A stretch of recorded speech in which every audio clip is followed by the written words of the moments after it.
proyecto haya estado por encima de los avatares de cambios políticos. Podía cambiar el gobierno, pero el programa seguía. Esto ha permitido que los técnicos que están en el programa hayan tenido continuidad, hayan madurado en su conocimiento, ha permitido que Medusa sigue siendo un referente para todo el profesorado del sistema escolar canario. Ha tenido una serie de ventajas. Ha permitido también que no se hubiesen tomado medidas y contramedidas, que es muy típico cuando hay cambios gubernamentales. Es decir, ha habido siempre una visión bastante amplia de lo que debiera ser el proceso de dotación, formación, creación de materiales, creación de servicios de apoyo, etcétera, etcétera, ¿no? Lógicamente tiene sus contrapartidas. Sobreesfuerzo de los técnicos que llevan el proyecto, cansancio de los mismos, a veces falta de mayor comunicación y participación con el resto de colectivos de profesores. Es decir, tiene sus elementos negativos. Pero en líneas generales yo valoraría como ha sido un modelo exitoso y adecuado al menos para el tamaño del sistema escolar en Canarias, en que se siguiera un modelo centralizado. Bueno, en ese planteamiento que tenían los responsables de Medusa, contemplaron también la evaluación de todo el proyecto. Y en consecuencia, al laboratorio, en el mismo momento de nacimiento del proyecto, nos pidieron que nos encargáramos de la acción evaluadora, ¿no? Y desde el año 2000, negociando con el propio proyecto Medusa, diseñamos un plan general de evaluación a medio largo plazo, ¿no? Era un modelo, pues, ahí tiene unas características, desde el laboratorio que hicimos, de evaluación continua, centrada sobre todo en los procesos, no hacer mediciones finales de resultados, sino constantemente continua, evaluación cíclica, es decir, cada X tiempo estar chequeando las mismas dimensiones o elementos, bastante que fuera ecléctica metodológicamente, no apostar solo por lo cuantitativo o exclusivamente solo por lo cualitativo, sino utilizar las herramientas metodológicas necesarias en función del tipo de fenómeno, problema que queríamos investigar, y a la vez muy participativa, que hubiera siempre comunicación entre investigadores, agentes educativos, un feedback de presentar resultados, discutirlos. Bueno, un modelo prototípico. En aquel momento, ¿qué dimensiones, qué aspectos del proyecto Medusa quisimos investigar y evaluar? Y nos planteamos básicamente esos 4 que están ahí, ¿no? Que tiene que ver mucho con las líneas que les comenté antes. Lo primero es el Medusa, este proyecto está comenzando. Lo primero es chequear las actitudes que tienen y las opiniones y creencias que tiene el profesorado, los inspectores, los asesores de los otros profesores, y las familias, los alumnos. Lo primero fue, vamos a chequear, ahora que comienza el proyecto, qué expectativas, qué conocimientos, qué actitudes tienen hacia el mismo, ¿no? Ese es un aspecto importante. A su vez también planteamos tenemos que saber qué pasa con este proyecto en la realidad de los centros, ¿no? De observar, explorar las actividades formativas, las actividades pedagógicas de uso de las tecnologías en las escuelas. Planteamos también que en la evaluación tendríamos que ver el impacto sobre el aprendizaje de los estudiantes. Toda esta dotación de ordenadores, lo que hacen los profesores, en qué medida está favoreciendo motivación, desarrollo de competencias en los estudiantes, etcétera, etcétera. Y nos planteamos también como cuarta dimensión de evaluación analizar el propio proyecto Medusa, es decir, las acciones de formación que desarrollan, de producción de materiales, de difusión y comunicación del propio proyecto, es decir, chequear los mecanismos internos de funcionamiento del proyecto. Porque de esos datos pretendíamos dar pistas, las señales de los cambios que habría que hacer para la mejora continua y permanente de vida del proyecto Medusa. Bueno, esto fue el planteamiento inicial. ¿Qué estudios desarrollamos?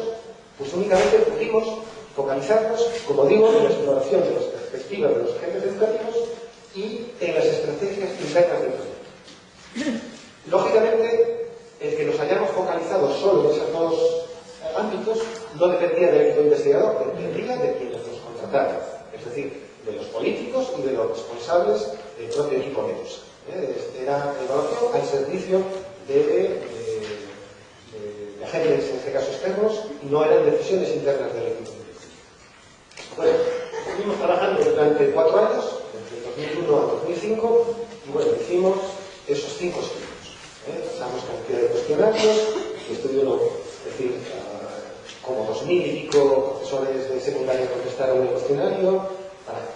eran 7 años y ellos sabían, pensaban, opinaban sobre las fichas de las escuelas. Luego otros cuestionarios para los agentes externos, inspectores, asesores de CEL, otro para los agentes internos, los que impulsaban el propio proyecto, y luego otro estudio, ya cuando estaba avanzado la implantación de Medusa en los colegios, la figura de los coordinadores y profesores que están encargados de impulsar ese proyecto dentro de cada centro, y también evaluamos lo que era toda la formación que se impartió durante los 3 o 4 primeros años, tanto a nivel de cursos presenciales como cursos online. Bueno, hicimos todos estos estudios, obtuvimos una serie de datos, brevemente, en pocas palabras, es que eso, en el momento que hacíamos la radiografía de la exploración, estoy hablando del año 2003, 2004, 2005, concluíamos de que gran parte del profesorado de Canarias era usuaria de las nuevas tecnologías. Lo que ocurre es que era usuarias normalmente en el contexto del hogar, pero no en el contexto profesional de la docencia, ¿no?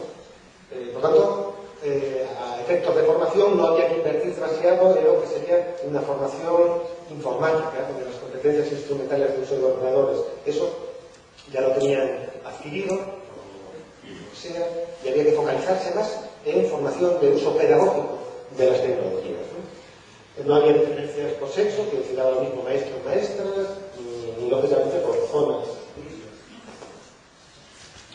Pues expectativas muy favorables, eso era muy importante, era un elemento que destacamos, es decir, la implantación del proyecto Medusa va a tener el apoyo del profesorado. Desde el principio no había rechazo, no había actitudes negativas, era muy importante. Sin embargo, el profesorado sí valoraba negativamente la cantidad de la infraestructura tecnológica existente en los centros. Por tanto, había que focalizar también la atención sobre la dotación de infraestructura, al menos en aquel momento, y también detectamos que el profesorado había oído hablar del proyecto Medusa, pero no sabía en qué consistía, cuáles eran sus objetivos, sus plazos, fundamentos teóricos, etc. Por tanto, había que difundir información sobre las características del proyecto para implicar, motivar, hacer partícipe al proceso. Bueno, en el año 2005 dejamos de colaborar con el proyecto gubernamental, con el proyecto Medusa, y a la vez teníamos como el equipo de investigación, o ahora ya como investigador, teníamos un montón de datos sobre lo que pensaban los profesores, los inspectores, miembros de Medusa, coordinadores TIC de centros, y estábamos como cansados de, bueno, esto es lo que piensan los agentes educativos, pero queríamos averiguar, bueno, ¿y qué está pasando realmente en los centros educativos? ¿Qué está ocurriendo en las aulas? ¿Qué tipo de prácticas? Porque los ordenadores ya estaban, se dotaron de telecomunicaciones, de acceso a internet, cacharrería en definitiva, ya estaban muy dotados los centros, o gran parte de los centros en Canarias. Nuestra preocupación como investigadores fue replantearnos, y fue plantearnos el impacto real que tiene en la innovación educativa a nivel de, como digo, de centro educativo y de aula. Era plantearnos eso. ¿Qué ocurre? ¿Qué ocurre cuando desembarcan los ordenadores, las TIC, en los centros educativos, ¿no? Entonces, ¿qué impacto tiene sobre el tipo de prácticas de enseñanza en el aula? ¿Cambia? ¿Sigue haciendo lo mismo el profesorado? ¿No pasa nada? Queríamos averiguar eso. ¿Qué cambios e innovaciones genera sobre esa metodología didáctica, sobre el tipo de actividades que se hacen, sobre lo que aprenden los estudiantes?